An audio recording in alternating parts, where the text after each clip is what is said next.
Do not take product if you are hypersensitive.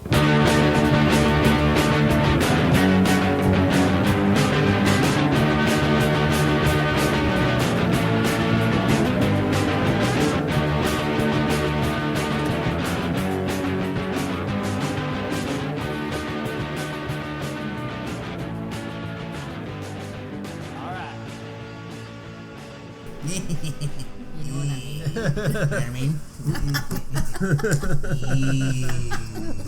I hate that sound. It's so gross. Alright guys, we're back. And that about does it, I think. Oh Lord. That about sums up the podcast. Thanks for joining us. Yeah. We're back with another bad monthly movie. It's pretty bad. BMM. Bad movie cycle? Bad monthly movie.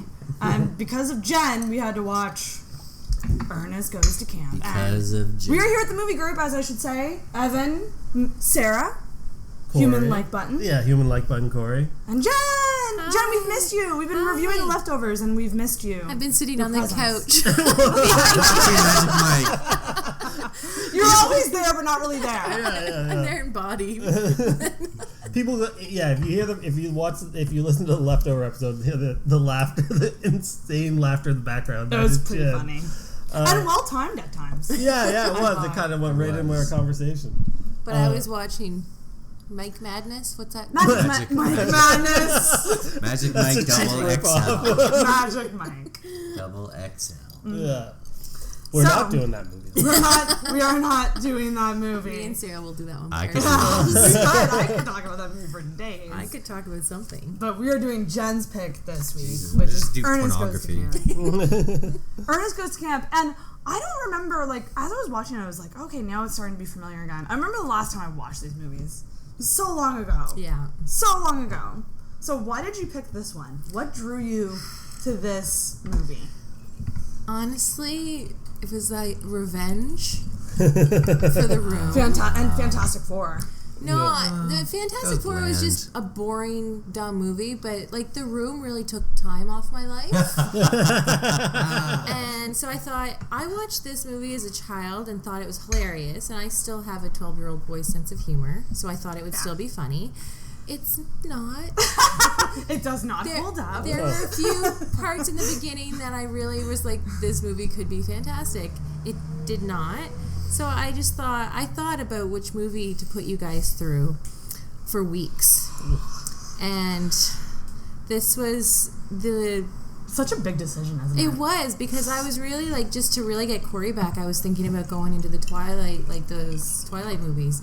But oh, you already forced me to sit through those in the past. So I just thought, well, this one probably is really dumb because I loved it as a child. So it was, So I was like, it's probably super stupid. It was also perfect because it was also, it is, I don't know if it was necessarily quintessential, but like it was a perfect example of this sort of genre of movie which doesn't really exist anymore. The camp, the summer camp movie genre for all boys. You know, that's another thing. It's a bit pervy. Yeah, I do have to ask before you can get game. Did any of you get a creepy pedo vibe off of the camp counselor, the senior head camp counselor? Yeah. So that guy really seemed like he was way too into the kids. He was in it for giving the them boys. a warm welcome. Yeah, not into them as much as he wants to be. Oh, inappropriate. A somber Like, oh man. But that said, so our drink was an interesting Well, concoction. I should say, to start this off, and then we'll kind of go into the drink, just a few things about Ernest. Ernest P. Worrell was actually invented or created by a advertising company. Really? 100%, yes. His character was made to promote products such as Coca-Cola, which kind of factors into our drink. No way. Yeah, Chex, Taco John's. I've never heard of that. But yeah, he was 100% truly invented by an ad agency. Like fucking Santa Claus. But his character was. Yeah. That explains why he's immortal. Well, Jim Varney's not immortal. He sadly passed away. Jim Varney. Oh, he died? Yeah, super dead. Yeah, I never knew that. he died of lung cancer, actually. Oh, he's actually a good-looking guy. Yeah. Would have never known. I realized that Like, last he probably night. had serious jaw problems. But yeah, he died of lung cancer in 2000, February 10th, 2000. 17 years. Yeah, so, and he died at the age of 50. Apparently he was an avid smoker his whole life, and Yeah, I believe it. he very much was, I guess he was very vocal, even as a smoker, not to smoke. He just was a lifetime smoker kind of thing. So it leads us kind of into our drink today.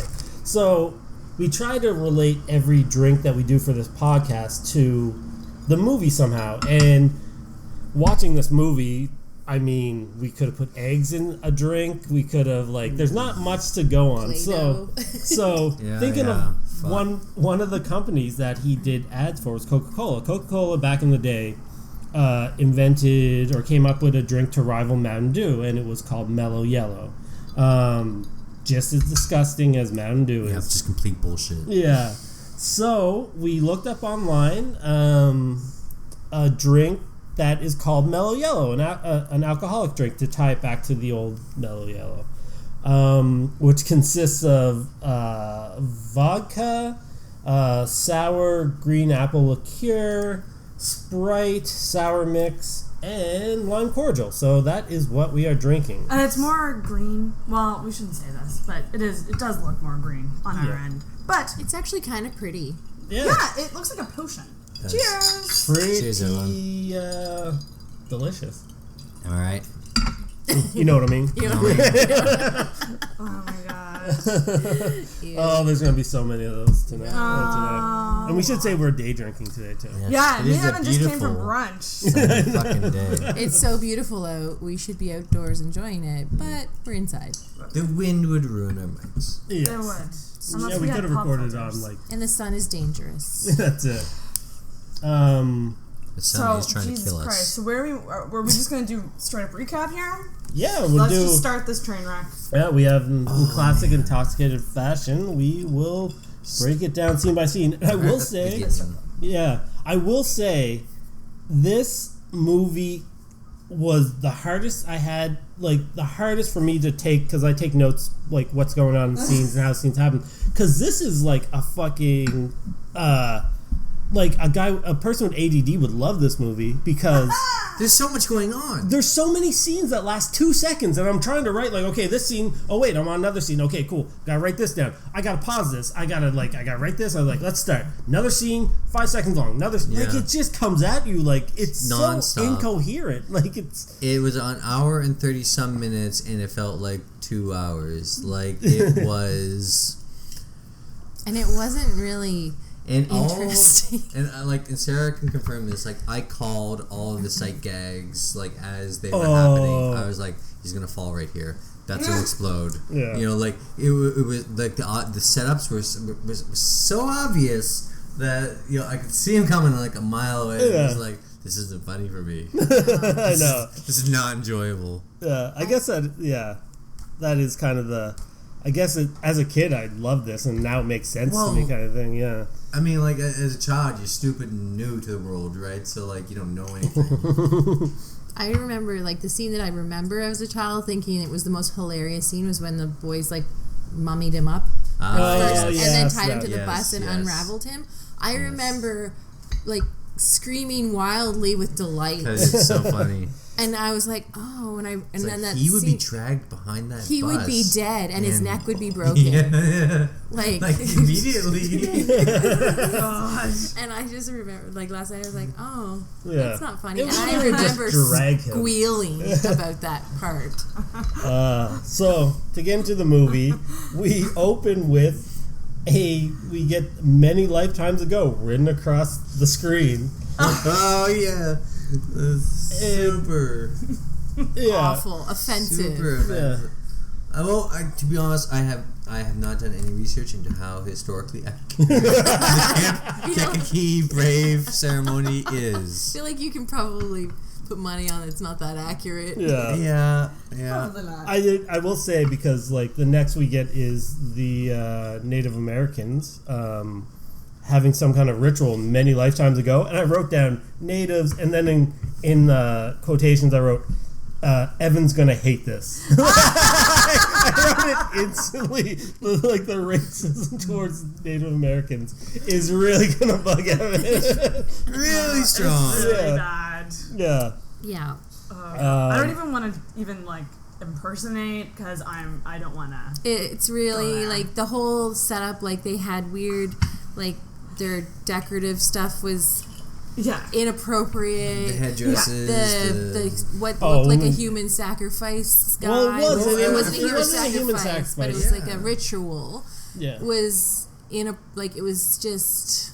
I forget that I wrote down later, but it's basically, I guess, what they're trying to get across is to prove if you're a man, like A warrior. Yeah, so they basically, what it is, first they throw a knife at you, a hatchet, and then they shoot an arrow, and it's all supposed to represent, like, if you're a man and show no fear, these things won't hurt you. No, if you have a pure heart, because you can show fear, but you have to have a pure Oh, heart. okay. Well, pure. there was 3 conditions. There was the pure heart, there was the no fear, and there was the no bullshit or whatever. The third one. Because like it was like, and I was like, and it's like, oh, the stone won't cut you, and it's like, not to mention the fact that the stone was a fucking axe or whatever. I'm like, Yeah. this is dumb. Yeah. Just throw a rock at him. Exactly. like fuck you. Like I can hit you with an arrow like at that distance. So that's kind of it. Like, it just this guy passes these three tests. Cuts to present day, and we meet Ernest, and we find out very early on he wants to be a camp counselor. And Where- through him breaking the fourth wall, Right away. like sporadically throughout this movie, but it's not consistent. Yeah. Sometimes it looks like he's just talking to himself. Yeah, In a but weird in that They first, take a lot of liberties. in that first segment, he was clearly talking to the viewer, Yeah. Yeah. and I'm like, this is Safety first. This is weird. Yeah. Like this doesn't happen throughout the movie. It just happens here. Yeah. And This is very then- House of Cards. Yeah. If I can it was. compare Ernest Oh, to wow, House to of Kevin Cards. Spacey. Yes. They're the same. Yeah, Well, exactly. They're pretty much essentially the the same. I Jim will- Varney, Kevin Spacey. I will say this is very stupid, and the rope gag is stupid that he's up on this thing and the rope's I up. knew he was gonna have it. But his comedic chiming with it, like when he yells, like he's overconfident, and I don't know. There's Yeah. something about, like, Jim Varney is not that bad in like, the movie's not good. It's not well written, but there's something kind of endearing about him to me. I don't know why. Well, he is an expert sight gag man. Like Yeah. he's an expert at like this physical comedy. Yeah. It's just like I find it. And the tiring facial and, expressions. you know. The things he Yeah. can do with his face. I mean, boring. yeah, I don't the really original love Jim the Carrey. lines Yeah. and everything, but it's true what you're saying. Like, the way he can sell physical humor sometimes, I'm like, you know what? Like, he kind of, I appreciate him as an actor when it The comes to moment certain when he's just like pulling on that Yeah, rope yeah, and and he he's comes like to the in- end and then the his- desperation, the look like, on his oh, face, yeah. like, huh? Yeah, and then he I falls. thought that was pretty. I thought that was pretty good, but that may just be me.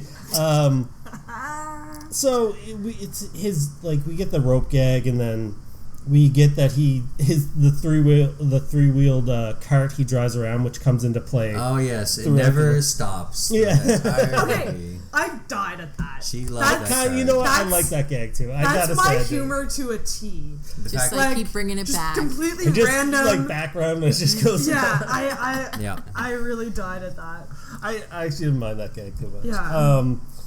Oh, and so the credits are rolling, and this is where we get the name Iron Eyes Cody. is one of the actors. It's the old Native old- American. Oh, okay, yeah. Oh, I thought they were like going to a different scene. I wrote it down. Like, what does that even mean? I didn't know that was his Yeah, name. Iron Eyes Cody is. I looked it up when the final the Credits. credits. That Iron Eyes Cody was The chief. the chief. Yeah, St. and Cloud or whatever. well, that's the thing. Names are weird in here because people were being called different names. Like the Sherman character later, at one point, is called a totally different name. I feel swear like- to God, I didn't wrote write that it down. I did write it down, but I think he I mean, was we'll trying get to to- like trick him. But okay, well maybe. Oh, that I makes don't sense. remember the Okay, names. we'll get. Yeah, Who's Sherman? Sherman was the bad guy with the gun. The gun, and he was like, he wanted the petroleum from or not the petroleum. I don't even know what Yes, the nephrosite or whatever, which was like I believe he said was was really like it's a precious metal for like the aerospace industry and defense industry or defense whatever departments across the world or whatever. Which is dumb. And I will say this aerospace. We do find out that I think his daughter's last name is St. Cloud, but his last name, the older Native American man, his name is Wind Cloud, and I was like, that's weird that she's St. Cloud. And I was like, whatever. But even worse, in the credits, which I wrote, like we heard the older man called Wind Cloud. His credited name was Old Indian Chief. Like you had another name for him that was better. Just put that in the credits. He was a staple character and Old Indian Chief. Indian Chief. At one point, there's another character that is talking about him, and he goes, "No point talking to the old Indian guy." Like, yeah, it's so offensive. Yeah, like I actually wrote it down, and I was just like, "Wow, couldn't even." Yeah, I'm saying Native Americans, but pretty much in this movie, it was basically like the Indian guy or the Indian. They never say anything other than that. To be fair, Americans still use that word to this day. Yeah, as in everyday terminology, is Indians, which makes no sense because this is not India. We get literal potty humor with. How do you feel about that? Oh God, it hurts my soul. And there was some aggressive plunging. I'm very aggressive. I know, he was dead. It's like the toilet was trying to plunge the toilet. Yeah. They don't go that deep. No. And does that ever happen? Where the water goes back up? Well, no. That's the thing. I was wondering. Apparently, this was not a toilet. This was a bidet. And it just... Somebody took a shit in this was a bidet. You know, like, that's the only explanation. But the most high-powered bidet in history. Like a fire hydrant pressure bidet. To really get that deep clean. That's it. For the little boys when they go to visit the head counselor later on. Yeah, exactly. Dear hey, you guys put the bottom on. We're venturing into beasts of no nation territory that just here. broke Jen's mind. Jen's mind just broke. So yeah, we get the toilet scene. It's stupid. Toilets don't work that way. It doesn't. Those poor boys. And then we find out that this is Camp Kikiki. And it's Camp with a K. Yes, which there's a lot of K's in there, and I was like... Krager? I was kind of like, this is very... KKK? Yeah, like, well, technically there's 4, but still, it's borderline, like, a reference to the KKK. Then you see all the kids run in. They're mostly blonde. There's no minorities whatsoever. Except for Moose later on. Well, yeah, that's later Mustafa. on. I made that observation as well with they're all blonde. Yeah, actually, most of them are. No, some of them are Italian. Really? Some of them are clearly Italian. Oh, okay. I know an like Italian Mussolini. when I see one. But interesting tidbit is that there's actually an association called Campgrounds of America, which exists across the United States. I've stayed at a few of them. They're all dickholes, and they spell camp with a K. Well, there's across one the country. in K-O-A. Yeah, there's one in New Brunswick that's spelled like that too, and I forget. Is there? I think it might be a K. God, they're expanding north of the border. It's been there. Like, we need to repel them. Like, and I didn't never burn down the White House again. Ooh. It's got political. Yeah. We just got a new listener. Thanks for joining us at NSA. We drunkenly coming for you. Oh yeah. What's the next scene? Well, this is where we learn that the ceremony called the Blade, the Stone, and the Arrow. That doesn't really matter. Then we just get kind of a montage of camp in full swing, like the kids having fun. Right. Which I made a comment to Evan about this. I was like, man, like. Stupid construction. I never had that experience as a kid. I've never gone to camp. Me neither. I don't remember it even being an option. Me neither. For us. Like, I went to really. Bible camp. I went to Bible camp. I went to a couple of years. I went to Bible camp, which was fun. But We had to stay like 30 feet away from all girls, and we had to sleep in log cabins. The first year I was there. So you're being really risky right now. If I can tell a quick, I can go through a quick Bible camp story. Yes, I knew you'd have some insight into this because you've been there. So I went to my first year at Bible camp. Girls got to stay where the chapel was and the mess hall was, which was indoors and it was really nice. Boys stayed out in log cabins, which was fine, but our cabin had a skunk go underneath and spray everywhere before we showed up. Like a couple days before we showed up, so our cabin stunk. The first day I was just roughhousing around my cousins, and I nearly choked to death on a chocolate bar. I had to get the Heimlich maneuver. Second day we did a polar bear dive. I jumped in the water, and a kid jumped in after me, kicked me in the face, knocked me out underneath water, had to be dragged out of the water. And the third day, I was in a top bunk of a bunk bed. I jumped out of the bunk bed. I landed my big toe down. I broke the bone in my foot. It popped out of my skin and knocked my toenail out from the back. Had to go to the hospital and get the bone reset. Two holes burnt in the back of my toenail because it was still hanging on the front, and stitched back down to my foot. So God apparently was not pleased with me going to Bible camp, apparently. And now you're an Jesus agnostic. Christ. Yeah, now I'm a Honestly, hardcore agnostic. That camp seems terrifying To be honest, actually, It seems I would have loved it. terrifying now to that me. Corey has mentioned it, I do remember once I did go to Protestant Bible camp, Oh, no. even though I'm Roman Catholic. I went with my friend Aaron Bannerman because he really wanted me to go, so he'd have a friend to be with at camp. It was not nearly as exciting as that. I mainly just didn't do anything.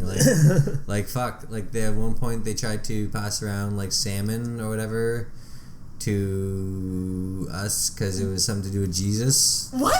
Yeah. Oh, like the bread and the fish or Yeah, something. but it was fucking fish, and I do not eat fish, and there is no way that anyone, the Pope couldn't make me eat fucking fish. How do you feel about fish? Tell us how you really feel. It was funny though because like they came around, they're like, oh yeah, like everyone else is eating it, it's really good, just like pop your mouth, just eat it or whatever. It's like, yeah, okay, like you convinced me, you got me, I'll do it, I'll definitely eat this fish. And like as soon as they turned around, like satisfied with how well of a job they did convincing me, I was just like, pop. Over the shoulder, just gone immediately. It was like, It just seems camp just so seems good. terrible to me. Mine actually had like archery range and like horseback riding and stuff, and like had this big lake in the middle that had like a zip line. It was actually pretty fun. All right. The 3 days I was zip there. line? Yeah, they had zip line. But just the idea of like you have to get up early, you have to do what they say, you have to do like Yeah, but as a do kid, these- that's fun. Do hang what out, they say. be put with people. Wow, do Sarah's you a know public authority. Do you know the people that you like that are in your camp group I went. generally? Not really. You make No. new friends. So you make new friends, Sarah. And there's always one kid that refuses to shower, and then you Yeah. force him to take a shower.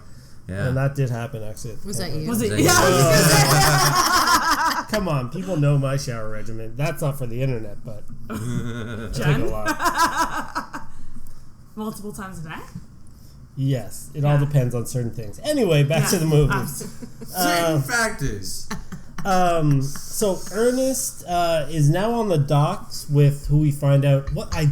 I just know her last name's St. Clair. I don't know. Dr. St. Clair. Oh, that's it. St. Yeah. Cloud. Which St. Cloud? That's it. And she walks around in a lab coat. Yeah. She's not a doctor. She's practicing. Is it though? Because when she's like, if I keep practicing, I might be good one day. But then Oh, that's a joke about the needle, though. yeah, but she said she's not a doctor. She's just practicing. So she's like a camp nurse.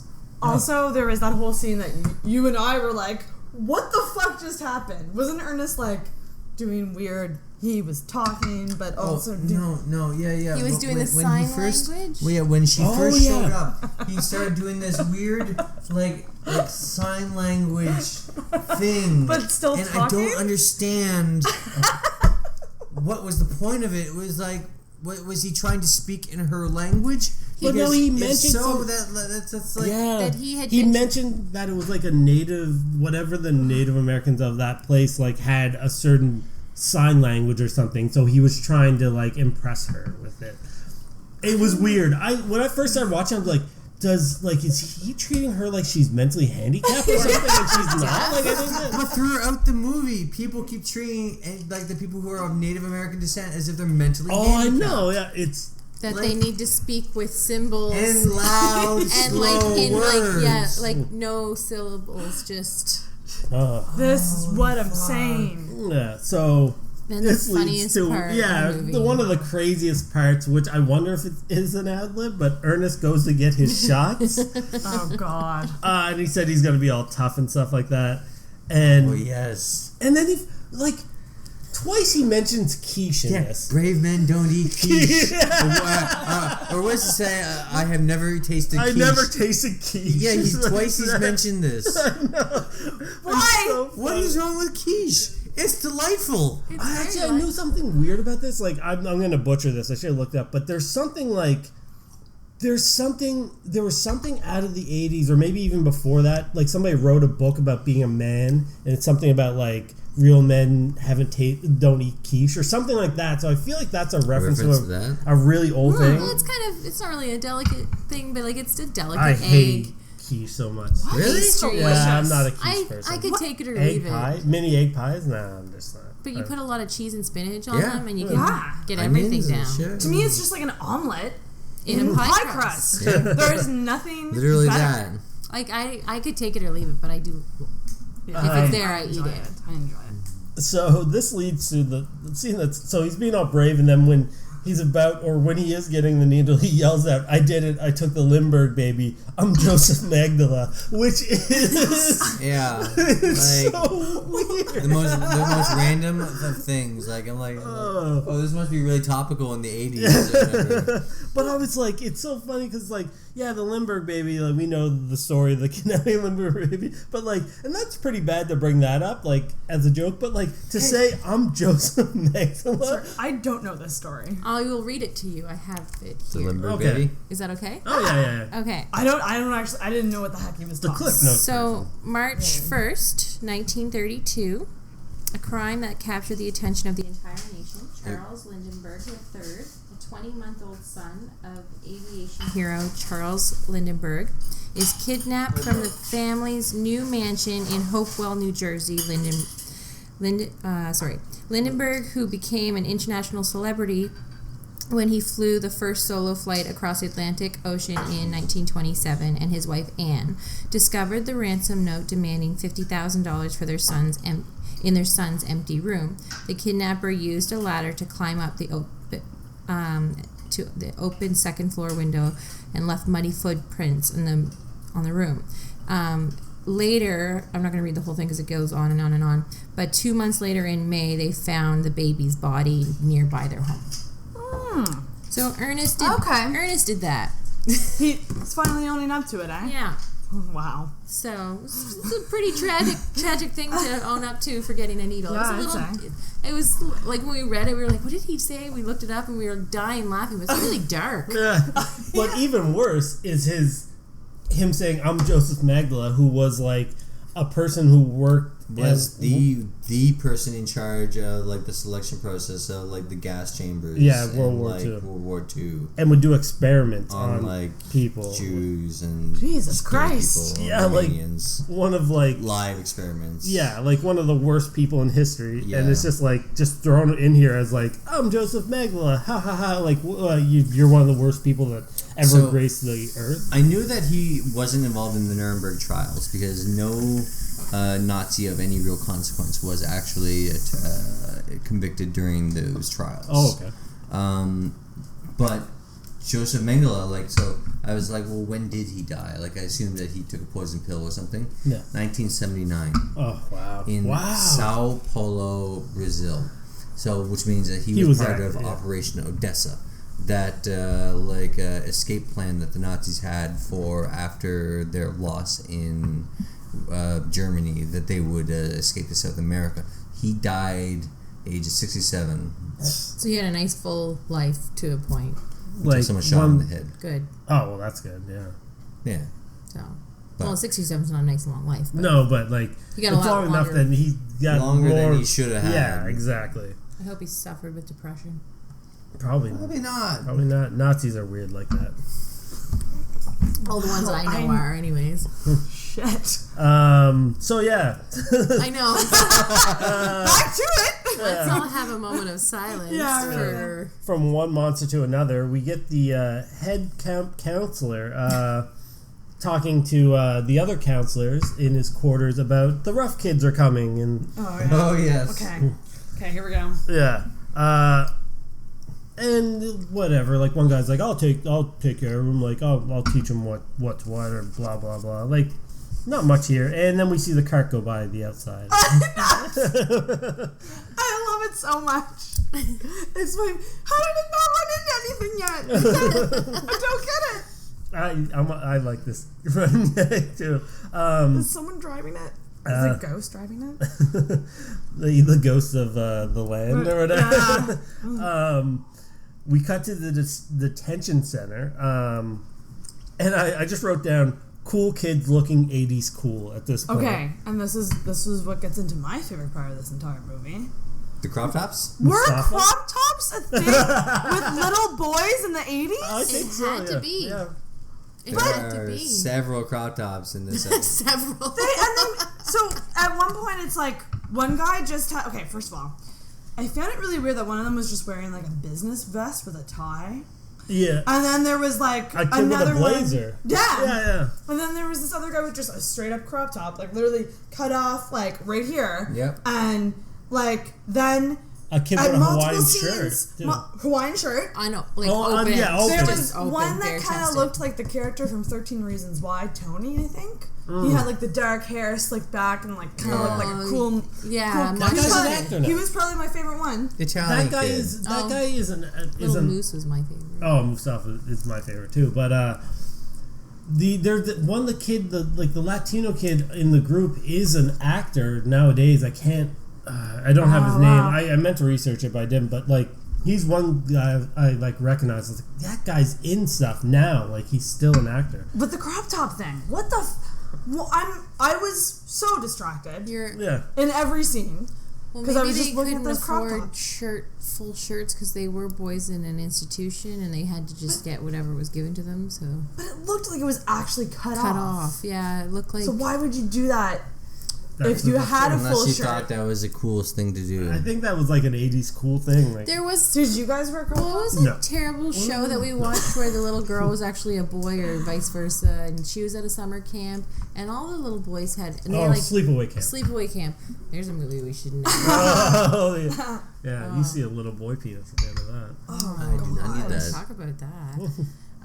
But a few of them had some crop tops on. It was I the was same- just Yeah, I think it was a. I also like how at this point in the movie they give all of the bad boys the lost causes or last chances or whatever they call them, which is not really second chancers. which isn't really ever really explained. No. What do they do? Yeah. Yeah. You never know. They're You just don't know. back. So they give them all characteristics, including the one guy who's the brains of the operation or whatever, which is literally never mentioned again or ever comes up at any I was gonna bring that at up. any point. Because, yeah, you're right. Like, the corrections officer or whatever was kind of like, this one's the brains and this Yeah. one's the smooth heart. Like, they all get, like, their, like, Ocean's 11, like, Yeah. I'm a specialist in this. And then it just never comes into There play. are Like, at least 3 of them which are interchangeable for me. oh, yeah, 100%. Like, the only ones that really stood out is, like, the leader and the kid with the blazer just because he was bigger and didn't look like every other kid there, and Mustafa. Yeah. He was a Okay. little black kid. Here's my other thing.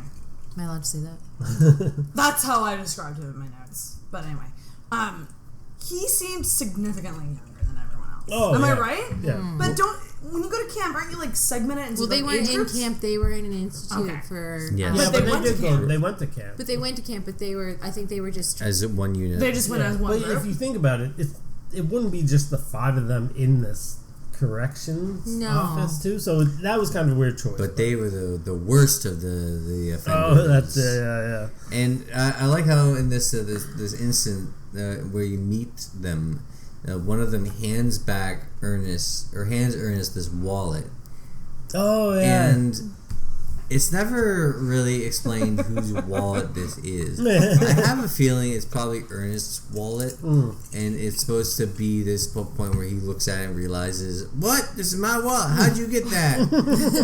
But that never really happens. They cut that scene. Yeah, the realizing. Jim Varney got a little too drunk and actually started beating on the child as well. But like, what is the point of this scene? It's like, oh, he has spare wallets.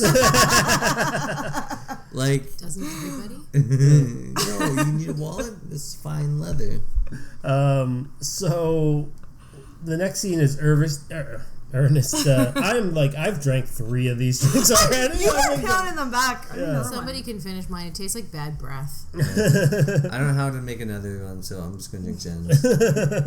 Just make Corey make it for you. Make him do it. We have Ernest driving. I need you. Ernest, this cuts to Ernest driving the kids to the camp.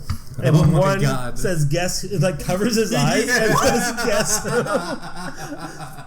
It was so weird because, he's like, Ernest is cool with it. He likes it. Driving. And I was like, I'm so good at this game. I know it's supposed to make Ernest look like an idiot, but I'm like, he's an amazing blindfolded driver. He swerved that bus and drove back on the road. Yeah. I was like, what's the payoff for this for the kids? They're like, we want to die. Yeah. I never understood that gag, which is in so many movies. I guess the whole cover of the driver's eyes. Occasionally, when there's a few times when I would rope my friends into helping me move furniture. Yeah. Upstairs, in particular, they would be going with these heavy boxes or whatever, and I like to play the game called Got Your Knees, where I'd come up behind them and just grab their knees. Why? So neat. Because it was hilarious. It was so until funny. they drop your stuff and break it. Oh, but they never did. Oh wow. I wouldn't really, because they had my shit and I didn't want them to break it. But the whole point, Ernest at the end of this, Ernest is like, "Oh, this wasn't my fault."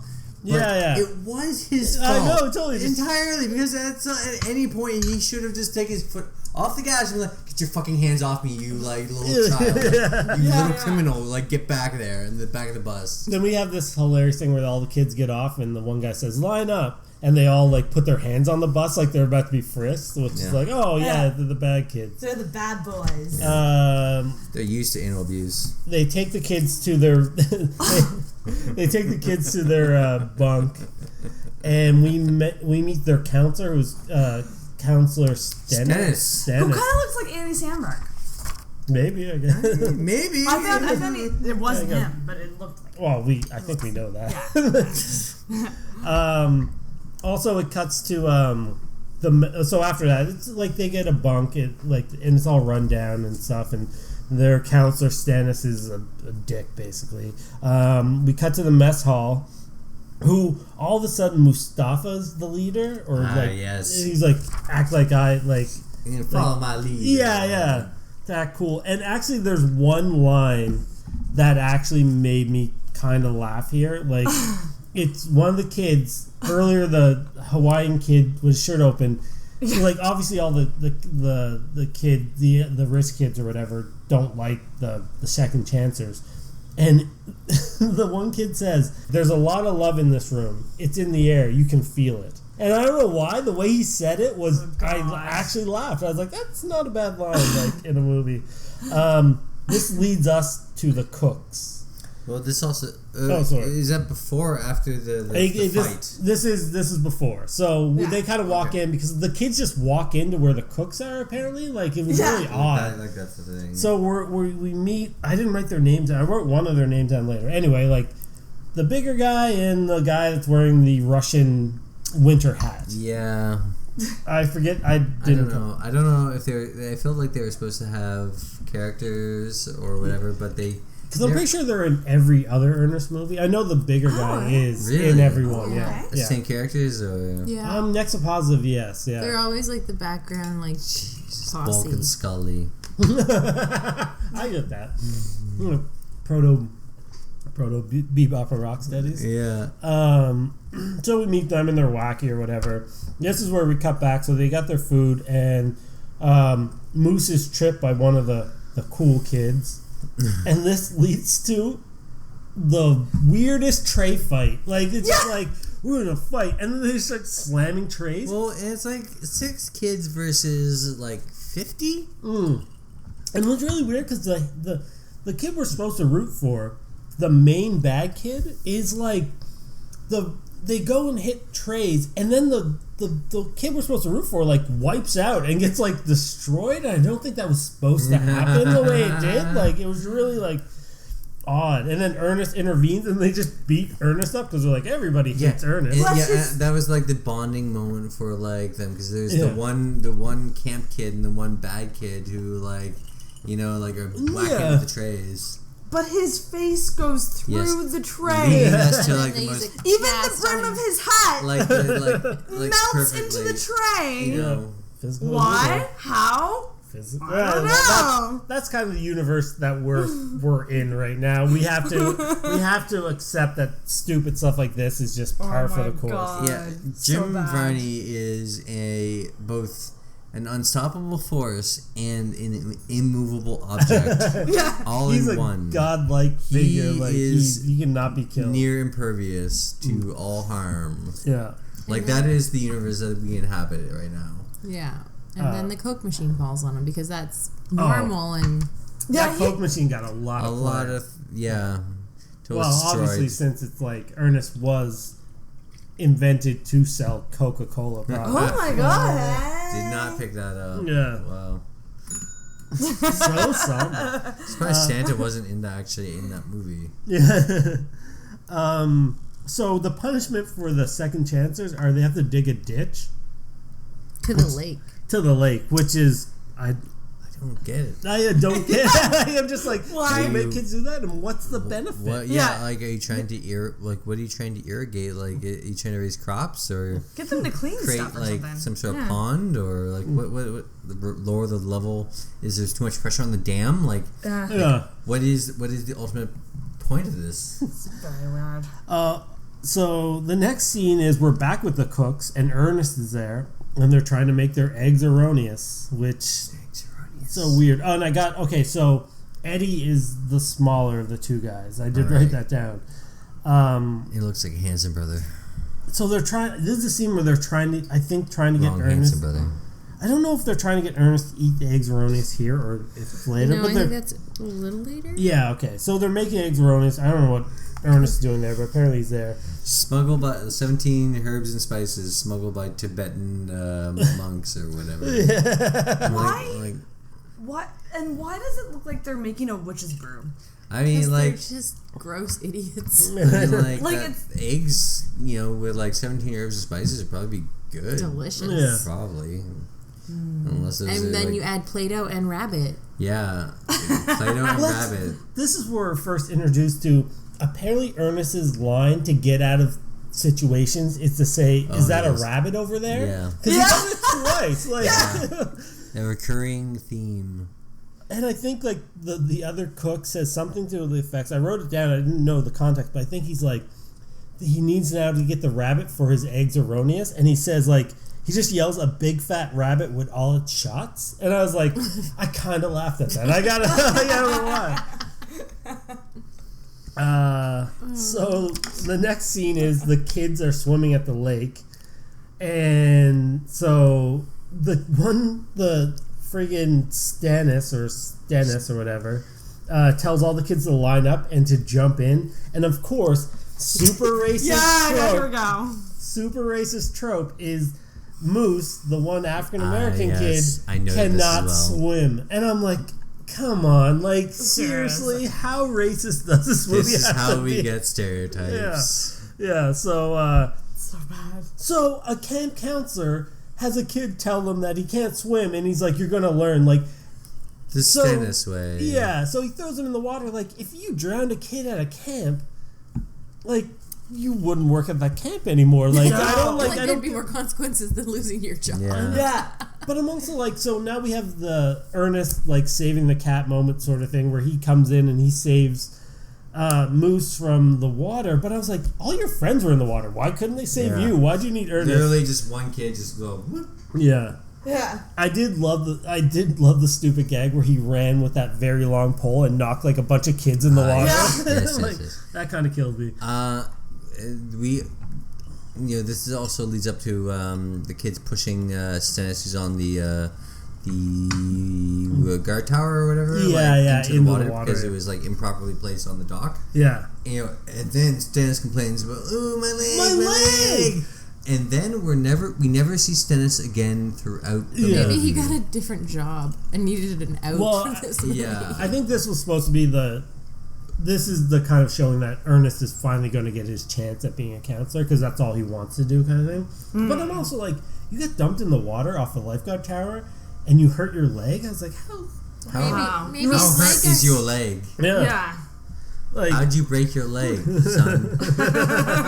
Did the water break your leg for you? It could, maybe. Maybe he got tangled in that thing and then... Can't. I don't know. Yeah, I wasn't knows? there. I know water. You've met water. I know how high you have to jump from a height to break your leg. Yeah. In water. Yeah. That would be scary, though, sitting on that tower and then falling in the water. Sure, yeah. I mean, the loss of balance. That and would be like, scary. like Or getting like your leg caught in the chair. That would be... and then like mangling your leg. Ugh. Would like not happen. So this leads to the head counselor with all the other counselors trying to find a replacement. Yeah. And the one counselor never says like, oh, maybe Ernest. He's like, wait a minute, I got a plan. And then he just runs and gets Ernest, apparently. Like, he just leaves and they make Ernest like the new counselor for the bad kids because they're like, oh, like, we'll get Ernest to do it or whatever. So, Yeah. So his first duty is to take the kids on a hike. Yeah. Can I just say something? Yes. Oh, of course. His first thing that his words of wisdom were, don't pick it or it'll never heal. Sorry, I just didn't want that to I always pick it. Right, Yeah, to same. pick everything. Me too. Love it. Can't stop. Yeah. Feels so good. So they're in the woods and they're going on a hike, and Ernest references being in Vietnam. Like, What was that? That came out of nowhere. Bodies full of shrapnel. Oh yeah. Like he's like having non-fluctually. Ernest Goes to War? Yeah. What? Oh, I'd Never. watch that. Yeah, I would watch that movie a million times.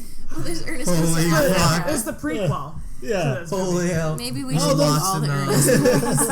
Are those your guts out? Ew. Don't pick it. Oh my god. Oh man. Know what I'm saying? The Indian too. Guerrilla warfare, if you know what I mean. The real guerrilla warfare. Hide in the bush. Men who've never tasted quiche. Because he mentions quiche again here. And then he's like, never do this to a badger. Oh wait, no, that's coming up. That's coming up. Okay, we'll get to it. We're gonna get to it. Holy shit. I have so much to say. Before we get there, it cuts to the demolition site, and this is where we're introduced to the main bad guy of the show. And Evan made a good point. He's like, there's a formula here. Suit plus music plus talking to scientists. Bad guy. Yeah. Like the music, it's all got the like bad guy. dun, dun, dun, dun, dun, And he's in a suit. dun. Yeah. He has a briefcase. Yeah. You're the bad guy. Yeah. That being said, the bad guy turned out to be not as bad That's true. in the long run because Yeah. his name is Mr. Blatz, is the lawyer. And he's Right. kind of like, he looks like your typical bad guy lawyer guy. He's got like the hair slicked back, balding. Yeah, like sleazy lawyer type. He goes in and talks to a guy who looks exactly like Tim Heidecker. I was like, well, that's really weird from Tim and Eric.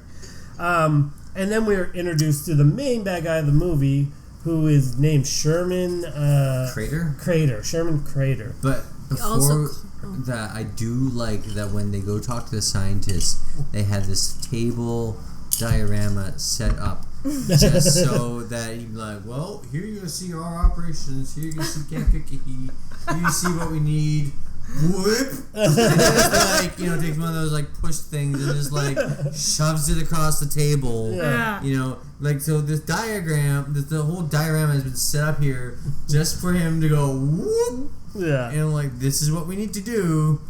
Here's how it goes. Like thank you.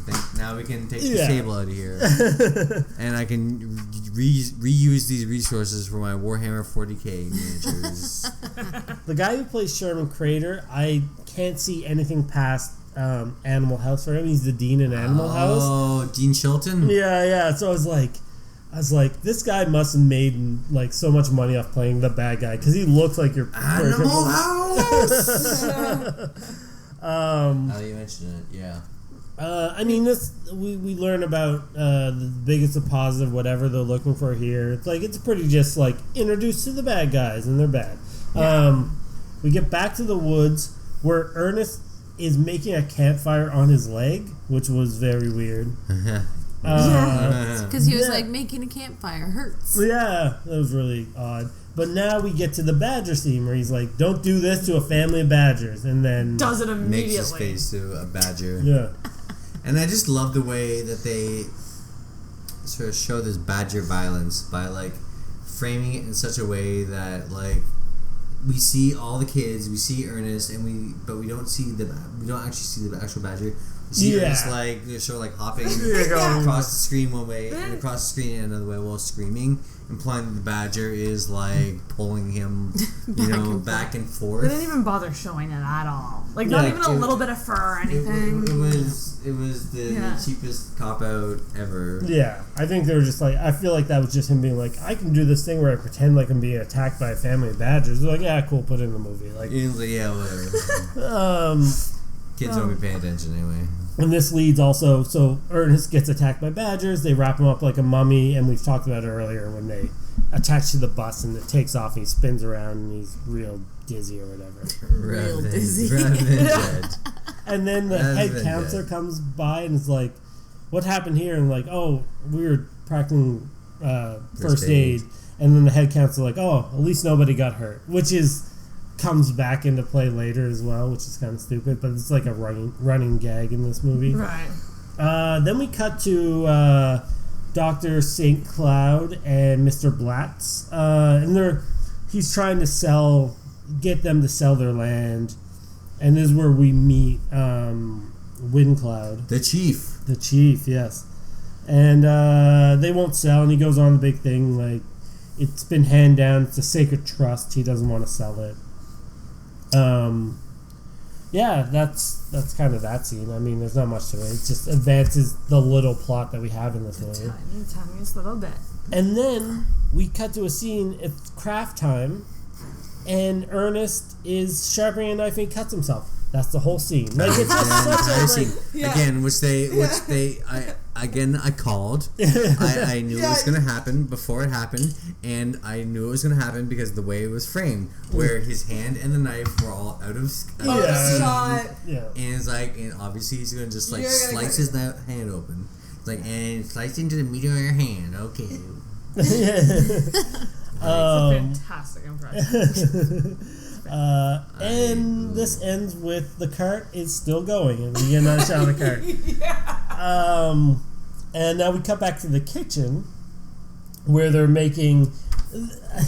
It's such a stupid thing, but like when the one guy's talking like he's the lobster, he's like, not in there. Yeah, you're going in there. And he just throws like the lobsters in the machine. And he's like, and he does that, and he's like chicken. And he's like, first he's like lobster bisque, and he does that thing with lobsters. And he's like chicken pot pie. And he throws in a rubber chicken. Yeah, and a metal pot. Yeah, pie. Metal pot and a pie crust. And then he says, I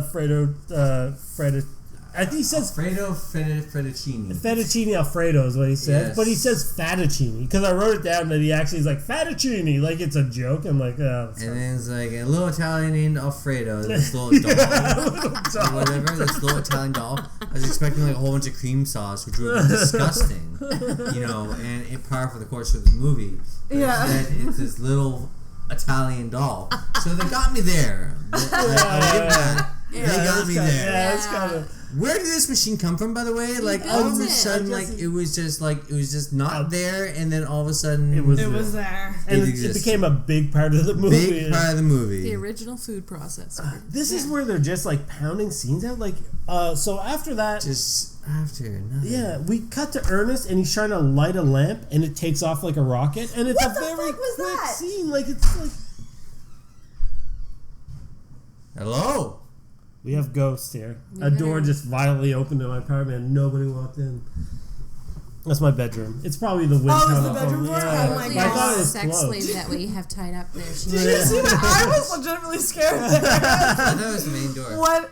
This I don't one understand. lone It's okay. throwaway scene where, again, I called it, where Yeah. like, something's going to go wrong with it. It's going to explode. Yeah. Like, oh, it shook off like a rocket. I didn't see that one coming. It just feels like it was padding time. Like they're like, we need to film more. Let's do some sight gags. Yeah, we need 12 minutes of this. And then he had that like homemade rotisserie Oh yes. Oh yeah. with Yes. the cups With of the his barbecue foot. sauce. Oh no, that's Was coming that up. barbecue sauce? I thought it was tomato soup. And, I thought it was barbecue sauce. I was hoping it was barbecue sauce, but And it was like, obviously his foot is going to get wrapped up in it. I was like, that's a lot of exposed machinery. That's a lot. Is that a diesel engine? That looks unsafe. Like, there's a lot of carcinogenics on those chickens. We should bring this up though, because we're kind of in the middle of the movie. This is literally where they're just throwing in scenes, and yes, that the fire's coming up. But so, like we said, we talked about we had the rocket scene. Then we have the kids playing poker, where Ernest is all happy about poker. Like he's like, "Oh yeah, I know poker," and then he loses all money. I'm going to teach you guys a thing or two. Yeah, and then he's like, "Yeah, I'll be able to pay you back in 46 years or whatever he says." Like, so he loses all his money, which is just a thrown-in thing too. So I'm just like bullet shooting some of these scenes now because. So the next, So the next scene is like.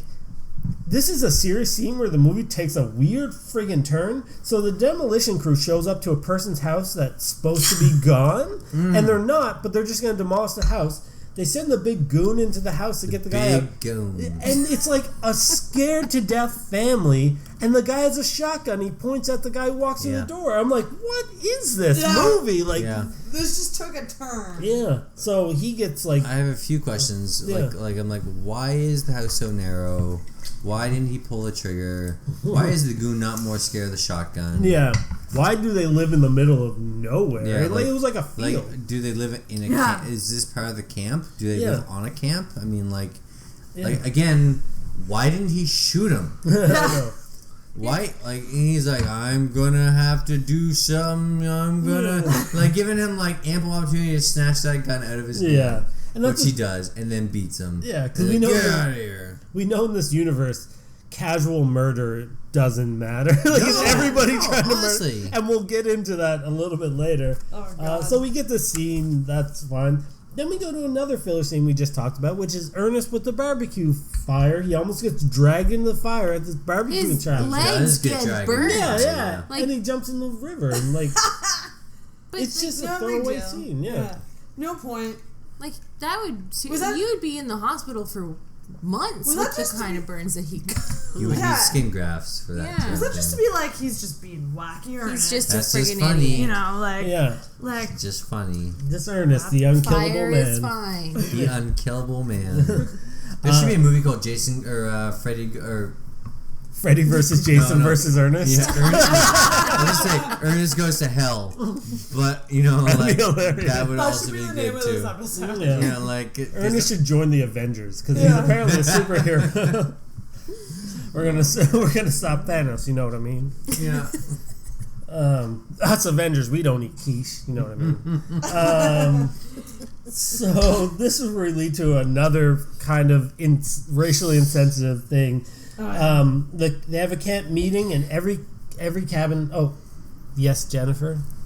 We missed the part where he's feeling really sad for himself, and he's in his room, and we did miss it because I have it written down first. and then we're talking about and so he's talking to his best friend, the turtle. Oh, okay, yeah. And then the turtle bites him on the nose, and then all of his little boys come in to sing a song, or to make him feel better. What makes a turtle? And he's like, it's not a turtle, it's a zit. Wait, no, that is. He says that. Later. It's not later. He says it's not a turtle, it's a zit. He said it's not a turtle, it's a zit. And then they're singing this song, and I forget the name of the movie that I saw, but there's this girl giving this guy a head, and she had a ring in her tongue, and he had a ring in his penis, and they got hooked. And what is that movie? And then everybody he couldn't, because she was going down on him, so he couldn't get soft to I know exactly what you're talking about. So they had the whole remember. Neighborhood come in and sing them a song so that he would lose his erection, so they could untangle their. Dude, I know exactly what movie is that? I was thinking of when these boys are singing to put this turtle to sleep so he can uncook his nose. Oh my god. Well, all I could think about was the fact that Evan told me once, he's like, my cat bit me in the face when you're holding your cat up close. And I do that with my cat all the time. I hold her right here and I'm like, you. And she could really just bite my face and I'm not. By the way, if anybody remembers that movie, please comment, yes. I've seen it. It's like three girls. Instead of looking it up, we'll comment. I know what you're talking about. I can't remember that movie. This scene with the turtle is a few scenes later. Tongue piercing and St. Albert piercing. That's it. Don't go together. St. Albert piercing, that's what it's called? Yeah. Why do they call it St. Albert? Prince Albert. Prince Albert, sorry. Yeah, Prince It wasn't Albert. going the distance, was it? Who's Prince Albert? I don't know. No. Anyway, if you know who Prince Albert is, please comment. Instead of us just looking at this up very easily, we need comments. So I can't. Sorry, that scene does come up a few scenes later, but first, so we learn about every cabin has to do a project. Last year's winner was a Native American headdress, which they say an Indian headdress, which is borderline pretty insensitive. And so Ernest is trying to come up with ideas. And comes up with, I think the group comes up with a teepee. That's what they're going to do. Yeah. Cuts to a scene with Ernest is with St. Cloud and Wind Cloud, and they're just on a picnic, and he's attacked by fire ants. Yeah. The only person at this picnic. None of the food, none of the other people. Yeah. So I said to Sarah, I'm like, did Ernest do too much acid at some point in his life and is now having a flashback to having ants crawl over his body, because this makes no sense. But he does get bit because later he's got all the ointment on his we cut to the infirmary and Ernest is all bit up and the kids show up and give him a poison ivy plant. Yep. And of course he's hugging the plant. Yeah, he's hugging the plant and everything, and then the St. Cloud comes back in and is like, "Oh, that's poison ivy," and then she berates the kids, which she very much should have. Ernest has been nothing but nice to these kids, I know. and she's basically and at one point she's she's yelling at them, and one of the kids he's a jerk, and I'm like. He's never been a jerk in this movie. Know, it's really weird. This is where we get the second belly shirts where two of them are just rocking. This is getting out of hand. It's spreading. The amount of crop tops that are in this movie. On little boys. On little boys with little guts sticking out. Not flattering at all. These They have little guts. They're little boy They bellies. little tummies. I'm sorry, a crop top looks very bizarre on a little boy. I'm sorry, Evan, it does. I'm sorry. Well, I think it's wearing one right now. Yeah, I know. How do you know? How insensitive. I was distracted the whole time by all the crop tops. They did not. They had toned little tan bellies. They did. Yeah. Listen, you can wear what you want, young and but it just virile looks and svelte. Don't crop top shame It's these getting boys. That's true. It's very true. I am crop top shaming. It's just when I saw the one wearing it, I was like, he's probably gay. That just thought went through my mind. This is the 80s. But that was the 80s, so that was Yeah. just the style. The more androgynous you were, the more girls you got. I feel like in the 80s. That's how cool you were. So then it cuts to Ernest and he's back in his room. This is the scene we talked about with the turtle, and now he's fine.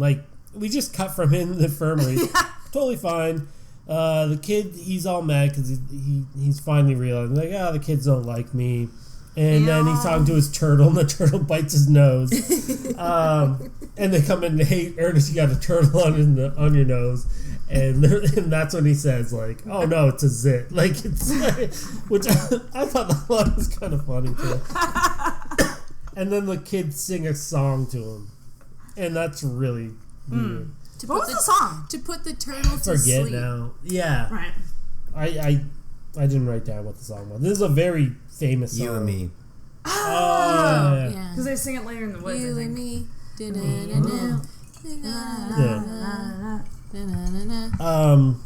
So yes. So then we cut to the kids. They come across the bully kids, and they're making a boat. One kid's like, it looks like a skeleton, and I was like, it looks like a boat. Like, I don't know.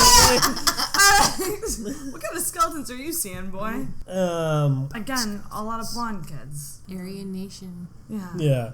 And then Moose has a line here another line I really like, where he's like, you know nothing about nothing. And you know nothing about nothing, and I know that for a fact. It's like, that's pretty. Oh, pretty God. And so again, like the criteria for this competition seems to be to build something Native American-y. Yeah. And like whatever that is, like it's a very wide umbrella, because you have the Aryan Nation building this canoe, Yeah. and you have the Lost Boys building this fucking teepee, which is eventually what they decide upon, which are nothing alike. Yeah. In no way is a teepee like a canoe. You can't use it to sail down a river. No. So I mean, I'm like, I don't understand. It was supposed to be about the culture of that tribe. So, but how are you gonna like judge though? Like between how are you gonna between like an apple and a banana? It's two completely different things. Weird. It makes no sense. It doesn't. Yeah. Along with anything in this movie. You're welcome. The kids finally decide they're gonna make the teepee. I think earlier when I said the kids are supposed to make teepee, I think Ernest suggests that. He's just sitting there like, yeah, whatever. And the only one was Moose, who's like, I'll help you make a teepee. So now all the kids decide to make a teepee. Then we get to a scene, this emotional scene with Moose and Ernest, where Ernest is just tying a feather to something. Yeah, it's almost like he's his surrogate father. Yeah, and Moose is like, wants to stay and he doesn't want to go back. And I was like, oh, this is... The little buddy. This movie's hitting us a little harder than we thought, I think. Same as this drink's hitting me a little I know. Well, that's like your fourth or fifth. Yeah. I'm counting them back like whatever, woman. nothing. I kid. Enough for you. Oh, I thought she was going to need the water. This is where we cut to Sherman, and he has a gun. He's shooting bottles to establish that, like, oh, he likes guns. Yeah, he likes guns. He's a bad guy. He's like that candle we saw at Winners. What's that? Okay. Oh, Spirit of America. The tangents we're going on in this podcast. There's a candle at Winners that it's made by Yankee Candles. Was the scent? Well, the name of the candle was called Spirit of America. And Jen came up with this. It's hilarious. She took a whiff of it, and she's like, "It smells like desperate old." No, you said it smells like a rich white man." And it was called Spirit of America. And I smelled it. I was like, 100%. That's exactly what this... Did you guys buy it? No. It's I love the smell of man. Anyway, like any candle that smells like a clean man. This isn't what that smelled like. Okay, it smelled like what you imagine Trump smells like after he gets a spray tan. That being said, Yankee Candles, if you want to support our podcast, feel free. We would love that. There's a scene with the doctor and the head counselor. The head counselor. I didn't write much. I don't even remember the scene, but apparently it's just they're talking about the kid. Oh, they're talking about the kids building a teepee, and like the counselor, oh, that's good, blah blah blah, whatever. Right. It really doesn't matter. Then we get to a campfire, and this is the campfire story is supposed to be scary, and it's the kids, Ernest, and St. Cloud and Wing Cloud. he's telling the Hookman story. He messes it up where the hook's like supposed to be on the handle of the car. Rear view mirror. Yeah. Right. Yeah. Oh, yeah. And then we get Windcloud telling. Yeah. He tells the story we see at the first, the blade, the stone, the arrow. So he kind of like, we saw it and we didn't get what the reference, like what it meant, but now we have Windcloud telling us the actual meaning. Recaps the whole. Yeah. So this scene happens, then it cuts to the kids heading back to their teepee, and it's been lit on fire. It's lit. It's lit. So lit, kid. 100. So the kids go to the asshole kids, and they get in a fight, basically. Yeah. So they're going to spell the second chancers. Ernest basically fights for him to stay at the camp, and they give the kids the second chancers a second chance. But it's like the sixth chance as Ernest does the math. Yeah. That being said, we get another racist scene where like Ernest says thank you so much and bows and like puts his hand in a prayer motion, and we get an Asian gong sound. Like it's like going, it's like he's just bowing as he walks out the door. And I was like, wow, they're just forcing racist the things gong there. sound. Yeah, hitting them all. You gotta hit all those check marks. Yeah. All those cultures. All those racist check marks. Ernest tells the kids that they can stay, and they say they're gonna rebuild the teepee. Sherman drives to the chief's place, Windcloud, and then he basically like, I'll double the offer, and I'll put 10% on, and the chief's not gonna sell. And then he thinks the chief just can't understand him, so he gets Ernest to negotiate.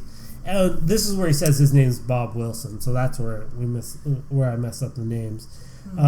He's like, I gotta get him to help, and he gives him some lie, like he's like, oh, they're contaminating the river, and I'm here to stop it. You just have to sign this thing. So Ernest gets him to sign the papers. Yeah. This leads to possibly one of the most offensive moments in the entire fucking movie, where the old Indian man like just had this idiot come in and try and sign these documents, to sell away your land. Yeah.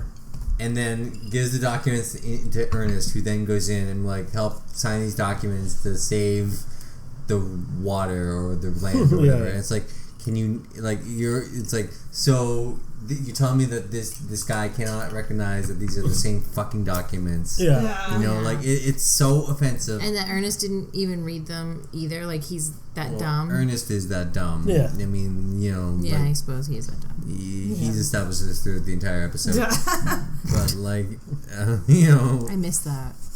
Oh. Yeah. But I just didn't get it. And I mean, but he does. The chief signs the fucking documents, which gives Crater and his construction company, rights to the land for the rest of the movie. Yeah. Yes. And makes everything that happens from here on out illegal. Highly. We'll get into the highly illegal. Most illegal. So we get two quick scenes. It's basically all the camp goers finding out that they're closing the camp. Closed. Yeah, camp's closed. You gotta go. Everybody's gotta go. And basically shows Crater just moving in on this land instantly. Cuts back to the kids at their bunk. They don't want to go, obviously. So Ernest has this big rally cry. He's like, I'm gonna go down there and I'm gonna show him, and it's gonna get physical, and I'm gonna jack his jaw or whatever. And minus the meat sex stuff, this guy actually reminded me a lot of Odin Quincannon from Preacher. Yeah, that's very true. Yeah. With that scene where he's trying to convince the family to sell the land, and then immediately move out of the living room, and the bulldozer just immediately goes. Yes. Yeah. So Ernest heads down there to kind of take them on. They obviously send the big goon after Ernest. Ernest gets beat up real bad. There's one scene where Moose runs in and grabs the guy's leg and bites his leg, and he just throws the kid off him. I'm like, wow, that's brutal. Yeah. And this points out the worst stuntman I think I've ever seen. There's a scene where the big guy grabs Ernest and goes, and it's obviously stuntman, but goes to slam his face off a car, and the guy doesn't even come within 2 feet of slamming. Like, he's obviously, he pretends like his head slammed off the door, but he doesn't. He comes like 3 feet away from actually coming anywhere close to the door, and then he falls on the ground and rolls over like to camera, and he looks like a 25-year-old kid that looks nothing like Ernest. He's just in Ernest's clothes. I'm like, what is that? Oh my god! It's like, oh my god. I would go back and just watch that scene because it's like, it's the funniest. It's the worst take. He doesn't come close. It looks so fake, and then the guy looks nothing like Ernest. It's clearly stuntman. Yeah. So Ernest is really beat up. There's kind of an emotional moment where he's in the doctor's office and he's all mad because he got tricked and then he got beat up and everybody's gonna have to go. And then he leaves the doctor's office and goes to his room, and this is where we get a sad montage of everybody packing up, and he starts singing a song. Yeah, I asked Evan at this point. I'm like, does he sing in all the movies? I don't remember this, but I guess I know he sings in Ernest Scared Stupid. I think I remember that. Yeah, but maybe I'm wrong on that. But yeah, very random and okay. It's a musical now, and he's singing to his turtle as well, and I'm like, keep that thing away from your nose. Like, he's doing seriously. it again. Like, he has it like right there. Have you not learned anything? Yeah. Cats will bite your face. Again, we cut to the morning. Next morning, the bad kids haven't left their quarters yet. And the doctor comes in and roasts them all again. He's like, oh, it's all Ernest's fault. And he's like, and she's like, Ernest is the only one that's been looking out for you guys. You're being idiots or whatever. And yeah, it's pretty self-explanatory scene. The kids actually are back on board with Ernest, so they go to his cabin. So the kids say they have a plan. And so Ernest is like, oh, cool, we'll take care of it. He's all back on board. And then they all have this rally cry where they say, where Ernest is like, me for you and you for me. Like, instead of like all for one and one for all. It's really odd. Yeah. I remember that a little bit. Really? I wrote it down because I was like, I just thought that was kind of funny, I guess. Yeah. Me for you and you for me. You have anything there, Jen? I see you look at your notes. No, just like the boys have a plan, and then I was just like, there's a weird, they bring like mattresses and smoke bombs. Yeah, so now we get like the plan montage of the movie where it's like, I just wrote down, we get the plan montage. P.S. This seems dangerous. Plan montage, and then at the end, they literally just built this, they cut the bus and built, I just wrote down, the plan seems to be they build a kill machine. And because that's all. It's like got a huge catapult. It's got like things on the end. 2 of the rich kids, the main bullies, show up on a 4-wheeler, so they want in on the plan. So they're all setting up around perimeters and stuff. And then the cooks show up with their machine. Yeah. It's portable somehow? I know. Yeah, where does it plug in? I know, yeah. And that being said, they weren't involved with the planning process. Was this their own plan? Like, they just they kind of just are in the woods with their food machine. Like, like they had their own plan to just shoot people with food, apparently. Oh gosh. I'd like to know if that record that they put on is real. The sound effects. Oh, sound effects. I would almost guarantee. With the Homer Simpson burp. Tarzan and Tarzan. And, sorry. Oh, and then it was just the chief, Wind Cloud, how happy because he's always pretty somber, and how happy he was loading balls into whatever machine. I don't even know what it was, like a tennis ball thrower. Yeah, he was shooting something. tennis ball. So before we get too far into it, basically Dr. St. Cloud shows up in a wood-paneled station wagon, which I was like, oh, they were so cool at the time. And she's trying to stop them. She's like, and I wrote down, Doctor is the only reasonable person. She's like, you're going to get these kids to do all this stuff and blah, blah, blah. And they were just like, yeah, we're doing it, whatever. So she takes off, and this is where the music comes in, because it starts with Tarzan, and it's just sound effects, which I was like, wouldn't it be better just to play like kind of a cool song at this point? Like, Ride of Valkyries, perhaps. Yeah, that'd be amazing. Yeah, but at this point they also invent something they call quaintly the multi-bow, which is more or less just like like a siege weapon of some sort, and it's 5 bows and arrows, like rigged up to one sort of like winch system. Yeah. They could easily kill 10 people within like 2 seconds. Yeah. Like I'm like, oh wow, that's a serious thing. Like if you just like wheeled that up to like a bunch of people, like construction workers, and like fuck off or we're gonna fucking shoot you. I guarantee you, none of them are going to risk their lives for that paycheck. Yeah. Like they'd be like, okay, bye. Cool, we go. Yeah. We go now. We out. So they start the music, which is funny because they also tie one of the signs to like a pulley system and pull down a sign. It's like I could understand if that was a big crater sign. It was like a 6-foot high sign that they pulled down. It's like way to show them. That was the Chiefs' contribution. And then so they shoot the flaming arrows at like where they're eating lunch, and then add explosives as well. And I'm like, wow, this is like their plan is basically murder. Like that's what their plan is. Mm-hmm. Clear. And those propane rockets, the propane lanterns came back as bombs. Oh my god. Yeah. Yes. Missiles, really. Yeah. Well, we have a few things going on here because they shoot at those. So at the actual people, they're shooting food and tennis balls, and people are reacting like they're getting hit by rubber bullets. Like, oh my god, I can't believe I'm getting hit by all this food and tennis balls. Like. So stupid. They catapult a bunch of smoke bombs in. And then we get back the lobster why did top. they have smoke bombs in the first place? Yeah, because they stole them from the crater people. But why did the crater people have smoke bombs? Yeah, have smoke bombs. Why would they need a crate that says smoke bombs? Yeah. And now we get a scene where they also fire snapping turtles at them. My favorite scene. This me and homemade catapults broke my brain. They're running around like oh no, these turtles are coming at us, but they're slowly just and it's like you have to be standing right under where they are to get bit, and then it's like snatch, what am I gonna do? And they're doing this, like they're not taking the turtle off of them, which they could easily do.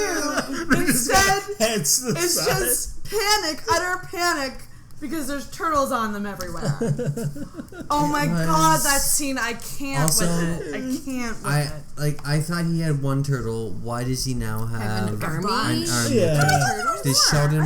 No, initially there was only one thing turtle. where they fire them. There's only like 4 or 5, and the turtles were talking to each other. I'm scared. The turtles were now talking. Yeah. Yeah, that's right. There was a scene I did too, where like 2 turtles talk to each other very briefly, and it was so weird. I forgot. This movie just did everything. Yeah. And honestly, it's like Sheldon got like his little turtle army, It just broke my brain. I was like, this is the dumbest. Get parachutes like that? Like they don't have Amazon back then. So why would you do that to the poor little buddies? Put them in the sky. I did right. Turtles. Poor buds. With different music, this would be terrifying. So yeah, then they catapult a toilet, and and then there is that big explosion you were talking about, and then everybody cheers like, oh, huge explosion, definitely people died, yay, murder, that's basically what we're at. Yeah, death. So Mr. Crater, somebody calls Mr. Crater. Oh yes. Guy on a walkie that had the greatest mustache of all time. Calls Mr. Crater. So it's chaos down here. We're dying. There's turtles everywhere. So then Mr. Crater gets his gun and heads out. So it's just so I'm gonna murder some children. Yeah, that's it. That's my intention. Then we get the Benny Hill scene, I like to say, where it's the bulldozer versus the food machine. Man, that guy looks so happy, the big goon, demolishing that camp and Like, he was overjoyed. Well, first he destroys the food machine. They try to get away, and they don't. Then he just starts destroying the camp, like you said. But it was like the camp were just falling apart like they were made of sticks. Like, they were just like... seriously. So, yeah, he's so happy. Like they were props. We get the... And then all of a sudden... Mr. Cart is back, and it stops. God. The cart, yeah, which they load up with explosives and like eggs steer. erroneous. Yeah, that's the thing, because they have it. They load it up. He's like, get everything that's flammable, and they're loading up with a bunch of gas and stuff. And then the one kid's like, it's not enough, and it's like, how do you know that? Like, it's filled with a lot of flammable material, A lot of kerosene and Molotov cocktails. Yeah. And they fill the eggs. Eggs erroneous is the last thing to get them over the hump to But make just it.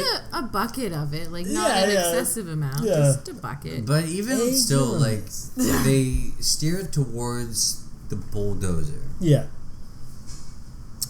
The guy in the bulldozer lifts his bucket shovel thingy,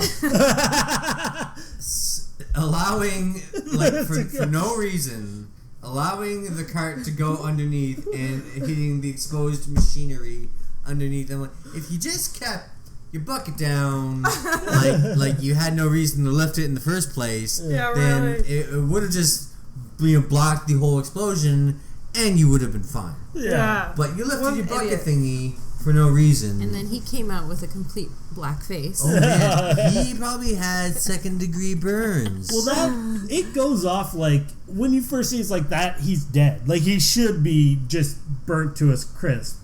But no, because this is a kid's movie and nothing means anything. He gets out, and Ernest shows off his pimp hand and just pimp slaps him. Yeah. Oh. Knocks him out. Yeah. That's how we do in prison. So this is where Sherman Crater shows up with his gun and tries to shoot Ernest, and then we get it kind of ties back to the first. Ernest can't be shot because he's pure of heart.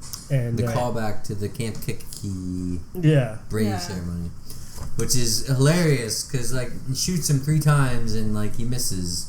Yeah. And then, walks point blank to Ernest, and Ernest sticks his finger in the gun, and Crater is too afraid to pull the trigger and fire point blank, blowing up Ernest's fucking hand, and then shooting him in the goddamn head like that degenerate deserves. And then we have to watch all the other movies because Ernest didn't die.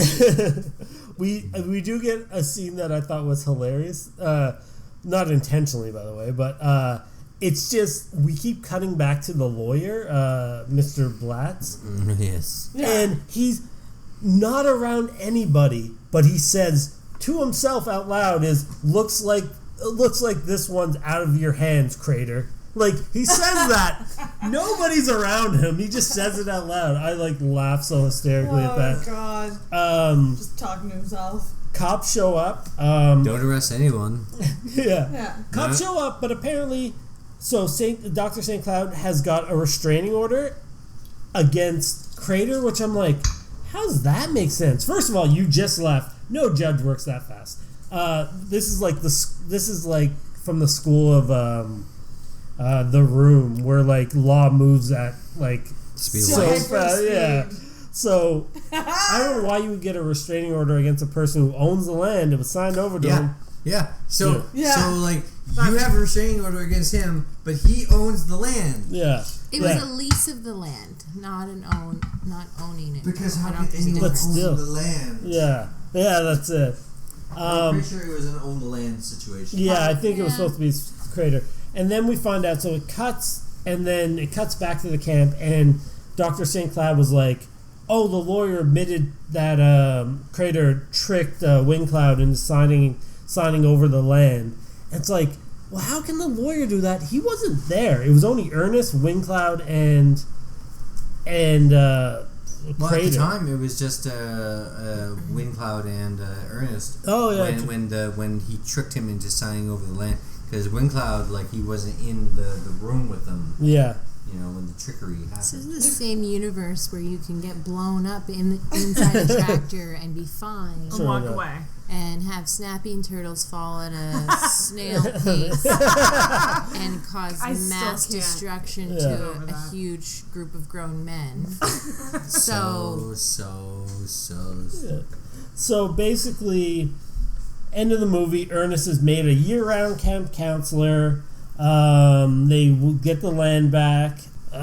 We have another sign scene from the first where Ernest falls again, and then the sign falls on top of him, and then we have much stuff falling on him. There's so much of his like comedy is stuff falling on him. And we have the head counselor walking by and saying, he says, "Oh, at least nobody was hurt." Again, calling back to that joke. Mm-hmm. And that's kind of the end of the movie. Yeah, other than two little things, the credits roll. I noticed there was a name of a guy called Coke Sam's, which is a weird name, and he was a creative consultant. I was wondering, like, oh, did you have to, like, is, like, you so attached to Coca-Cola as an advertising partner that you changed the name of whoever the creative consultant is to Coke Sam's? Like, it was really weird. Oh, wow, like K-O-K-E? No, C-O, like, spelled like Coke, like Coca-Cola, and then Sam, S-A-M-S. That was the name of the creative consultant on that team. And at the end, the cart just went by smoking. And we get the cart one last time, and riding it's still going. It's so great. Riding off. I think the cart was the best car of this whole movie. And I don't know if you guys stayed. MVP. Did you see the extra scene during the credits? With the chef the two perfecting their recipe? Yeah, they're perfecting eggs erroneous. And he forces Eddie to eat it in a very weird scene. Like, he forced him to his knees and his back to him. Sexual. I was like, ooh, this is gross. And I have no idea who the person who stood up was. I asked you, who was that? I didn't. Runer or whatever. So basically, Eddie transforms into some singer. He stands up and he's in a full like tuxedo, and he's singing a song that's like basically called "Come to My Condo."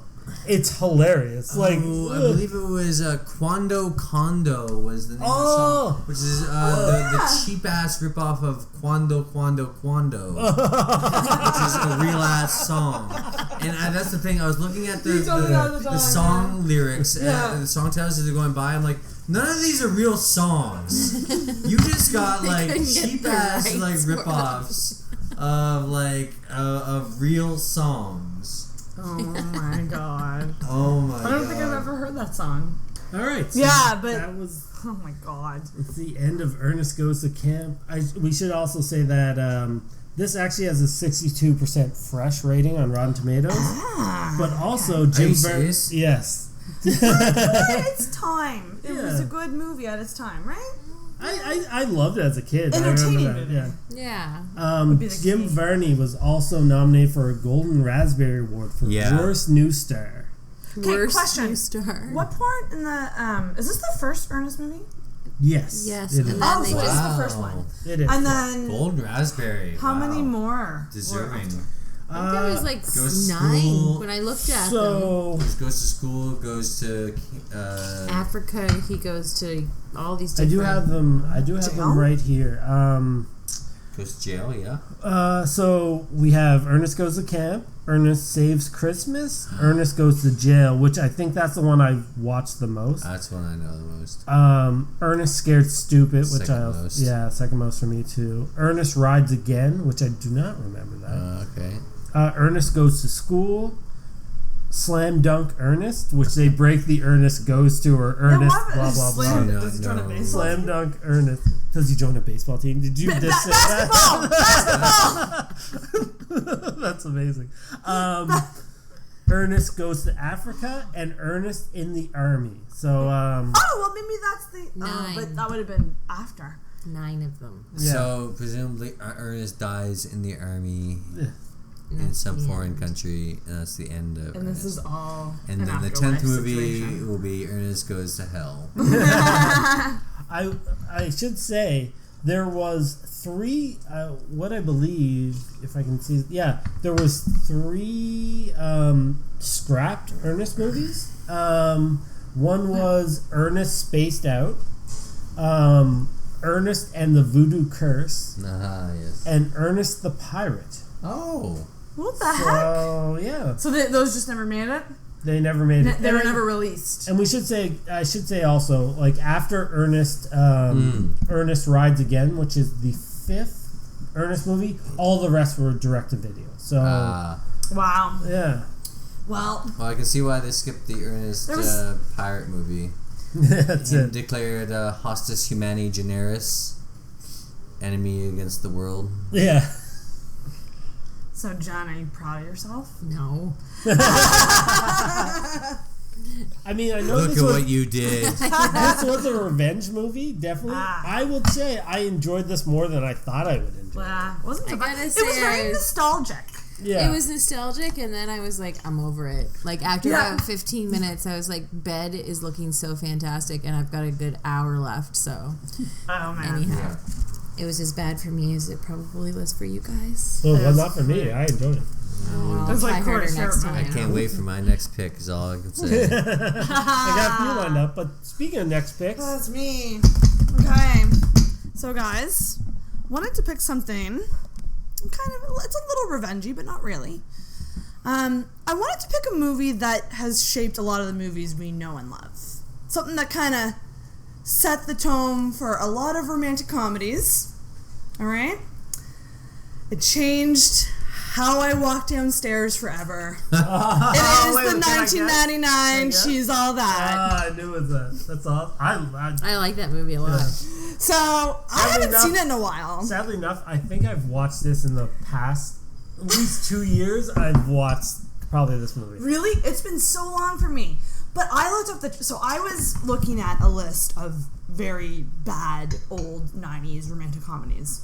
And I almost picked Drive You Crazy with Melissa Joan Hart. Yeah. I was so close, but then I was like, the cast from She's All That was so good. Like, there's so many people in that movie. Yeah. And it shaped so many shitty movies. Yep. You know what I mean? So I'm like, this is what it is, That's guys. a good one. I love That's that good. movie. We're hitting a spectrum. I like we're hitting all around the map. I don't walk down the stairs the same way. Yeah, once you said walk down the stairs, I was like, oh, jeez, on that. That's Is that what it is. Chad Michael Murray? Freddie Prinze Jr., motherfucker. Yeah. And that's who it is. So Rachel excited. Lee Cook. Rachel Lee Cook, who I wanted to be at that point. Like, when that movie was out, was right around when I started listening to New Found Glory. And she was in a New Found Glory music video. And I was like, I just want to be her. I want to cut my hair short. Like, and just be her. You may want to to. cut your hair short. I think I did at one point. Remember? It was like this. Oh, Yeah. It was because of her. You may want to cut out the fact that you just admitted to wanting to listen to New Found Glory. One of her favorite bands. I'm not ashamed of that. Oh, you should be. Sarah's listened to so much shitty pop punk. It's not even funny. It's a part of me. Listen, okay. But that was a lot of fun. Yeah. No. I can't get over the flying turtles. I just can't. Unfortunately, we can't really do anything like. We can't do the Mary F. Kill. Okay, but I will say. Oh. Yeah. I found myself kind of attracted to Ernest. A little bit. Not with the facial expressions or anything, but I looked at him and I was like, he's not that bad looking. One thing I will say is the fact they're kind of she's all thatting him, where like they make him look a lot uglier than I feel like he is in real life. Yeah. Well, I think that's just Jim Varney making Ernest P. Worrell. Yeah. Creating that awkward. But we brought up earlier that ugly. We brought up the picture we had earlier where Jen actually said she's like, oh, he's not that bad looking. So they are she's all thatting them. Because we have that thing. That's why I picked that movie. I'm like, there's so many tropes in that movie that set the tone for so many other movies, right? But oh man, well. It was fun talking about it. Not so much sure if it was fun watching it. No. But it was fun talking about it. Corey loves it. Corey's gonna go watch all the other Ernest movies. He's just like, that's his new favorite. Like, hey, go guys! I got plans! I may actually have to watch all the rest of them now. I don't remember. I don't think I saw makes any me of the want other to. ones. Really? Ernest Goes to Jail, like Evan said as well, is the one that I like watched the most as a kid. He gets electrocuted several times throughout that. Yeah. And That's the one that has the bad Ernest. Like, he has an identical... Because he goes to jail because one guy escapes and looks just like Ernest. So you have the bad Ernest on the loose. Right. And then Ernest Scared Stupid is the scariest of the Ernest movies. Yes. Because there's this weird, freaky troll thing. Yeah. Oh, okay. That's like... He kisses at one point and has goo on his face. It's the only thing I remember. I might just YouTube some of this. Nice. Some highlights. Yeah. Some Ernest highlights. Yeah, I mean, a lot of these movies you can probably find on YouTube. Yeah. Too. I feel awkward and dirty. I know! The next movie I'm picking, you can probably find on YouTube. Nice. I think you guys will enjoy mine. I love that. I love it. I know what it is. Hell yeah, the soundtrack is so good too. I love it. I know. I'm so excited. Jen can't wait. It took me so long to pick one. Another great movie. We could do that too. Oh man. Yeah. So. Well, okay. You know what? We should continue our scaling system. We have a scaling system on Intoxicated that was inspired by the leftovers that Corey came up with, which is Cujo to Lassie in terms of dogs, like good dog to bad dog. So Cujo to Lassie, what is Ernest Goes to Camp? For me, oh wow. What is it? What would be a good dog? You know what? I will say bad dog. I will give it the Littlest Hobo. In a way that... He was an amazing dog. Well, it's endearing. It's endearing. Here's my... Best dogs. Yes, but I'm rating it more on... my rating system when it comes to The Littlest Hobo goes more for nostalgia purposes, where if you go back and watch The Littlest Hobo right now, to this day, it doesn't hold up to when I was a child. No. That being said, it has redeeming qualities I still like, and I feel like, and that's the same way I felt about this Ernest movie. I loved it as a kid. Going back, I know it's not nearly as good. Yeah, but it still has qualities that I enjoy. So that's why I give it the which a lot of these movies are. Yes. You know, they might not hold up entirely, but they have those little things. Which is, I was hoping you would give it a white fang because the nurse in the movie, the chickie in the movie, was in White Fang too. Okay, I looked her up. That's a better one because that was a show too. I'll give it a white fang. White Fang was like one of my favorite things. I don't know all the dogs. I know. Well, I don't know. You got to get on board with my rating system. Yeah. He says reading some Jack London. Oh. But yeah, so we're bringing that over from the Leftovers podcast. If by some chance you didn't know we had a Leftovers podcast, that's now done. If by some rare chance you're on this podcast listening to us talk about Ernest Goes to Camp, and you happen to also watch HBO's The Leftovers, we reviewed that whole season. Yeah, go. I cried at the end. It was. Yeah, at the end of the podcast. Yeah. So if you don't know, we have a second channel where we review stuff because this is going on the main Intoxicated. Yes. And we just finished The Leftovers. We're going to do a lot more movies on that website. We have some Big Brother Canada, Survivor Canada. Yep. Survivor. No, Survivor. Yeah, just Survivor. I know there's no Survivor. Jesse wishes there was a Survivor Canada. Yeah. So yeah, if you like this, survive in northern Quebec. Not possible. Not possible. Yeah. The Thundra. Natives have been trying it for years. It's still not working.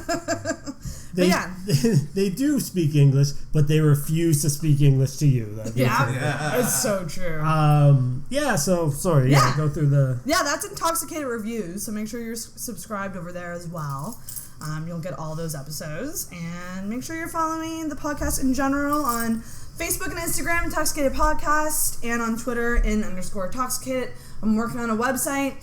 Should be done fairly soon, but I don't know when. But there will be a website eventually where you can find both podcasts under one roof. But that's about it. Also, head over. We just posted a Wonder Woman review. Yes! Yeah. That is pretty funny. That's a great one. Yeah, so check that out too. #period_piece for that one. But and then you'll figure out what I mean. But we need a hashtag for this. Oh! #Turtle Power. Perfect. That's perfect. That's it. Yeah. Hashtag Turtle Power. That's that. Ring that bell, guys.